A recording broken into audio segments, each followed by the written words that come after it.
Hello. The body is a temple.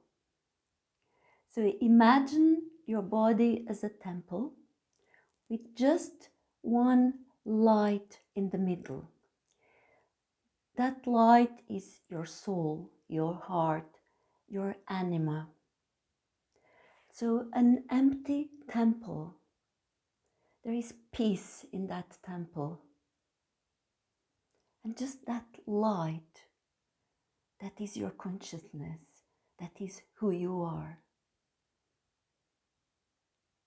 And then imagine your emotions in a recipient, like a ball around the temple, that gravitate around the temple. And imagine your mind as another recipient with the form of a ball that gravitate around the temple. And when you have an emotion, that emotion connects with the mind. And the mind feeds the emotion, and the emotion grows up and connects with the mind, and the mind feeds the emotion, and so on. And they start moving around and inside that temple, and it creates that dynamic that sometimes it's overwhelming.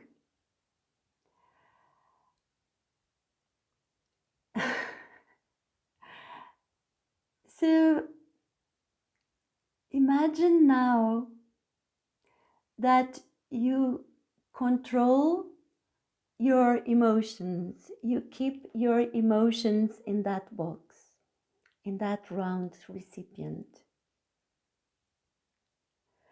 And imagine that your mind is calm and it's not connected to any emotion.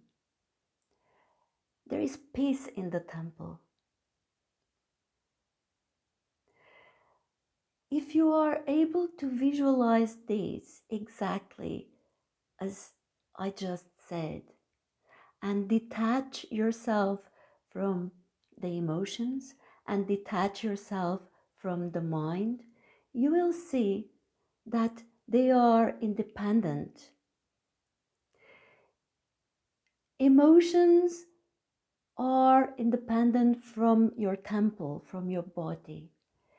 Mind thoughts are independent from your temple, from your body. They only connect if you give permission to. But if you don't give permission, that's not gonna happen.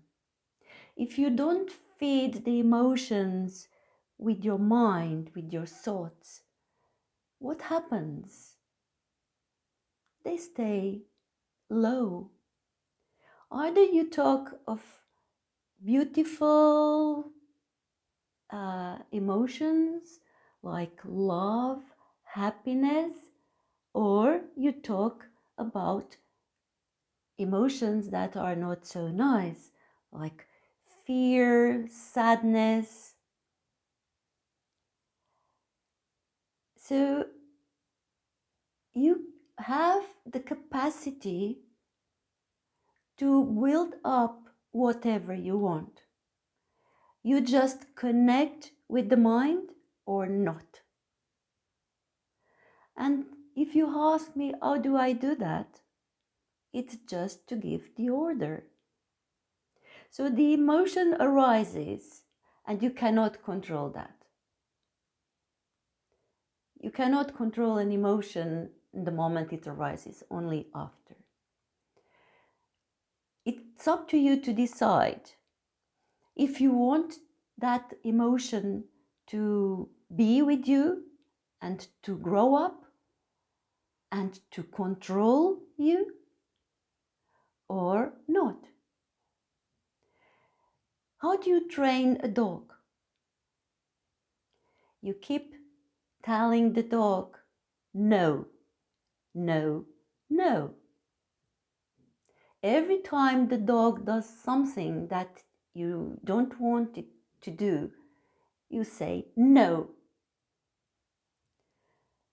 And at a certain point, the dog starts hesitating, and then finally he understands that he must not do that because he's not allowed to. It's the same with your mind. It's the same with your thoughts. You allow them to grow up or not. You will allow them to feed your emotions or not.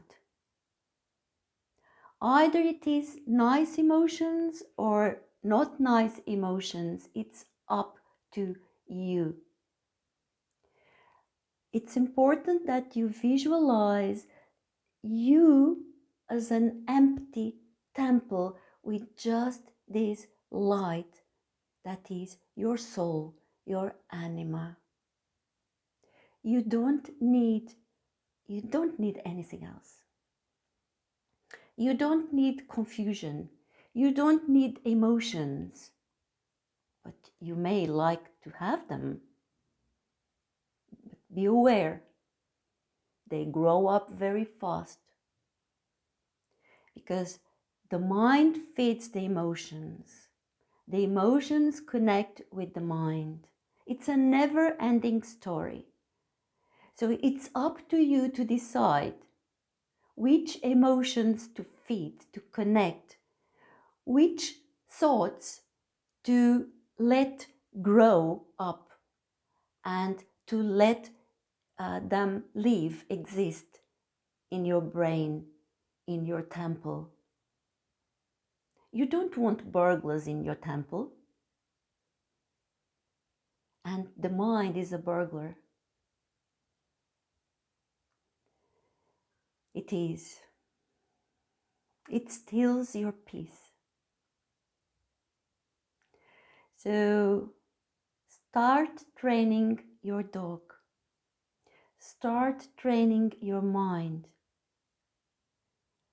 Tell your mind what to think and what not to think, what to feed and what not to feed.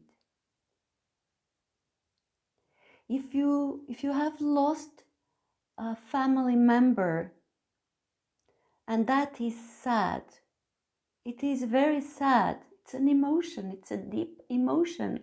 You lost someone that you knew for so many years, for all your life probably. And it's very sad to realize that you are not going to see that person again. That person is gone forever. But why do you feed that emotion? You feed that emotion because it keeps you connected with the person that is no longer there.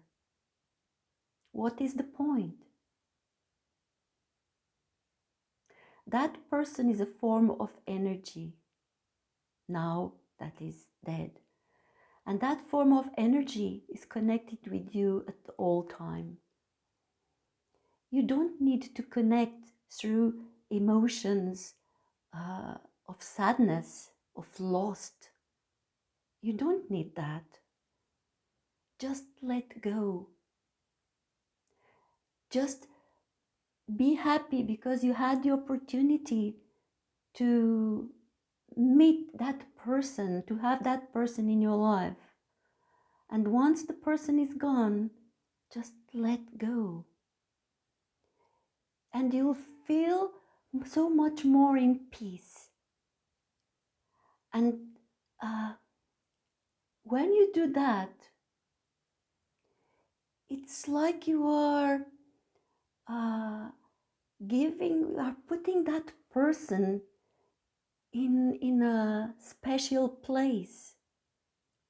It's like if your anima, your soul, connects directly with that person's soul, not through sadness because you lost the person, not through negative emotions.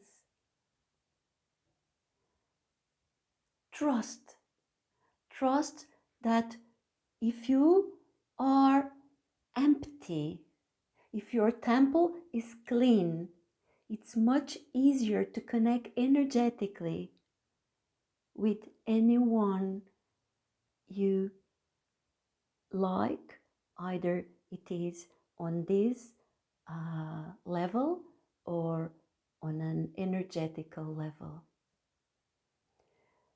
Then you will find peace. Clean your temple.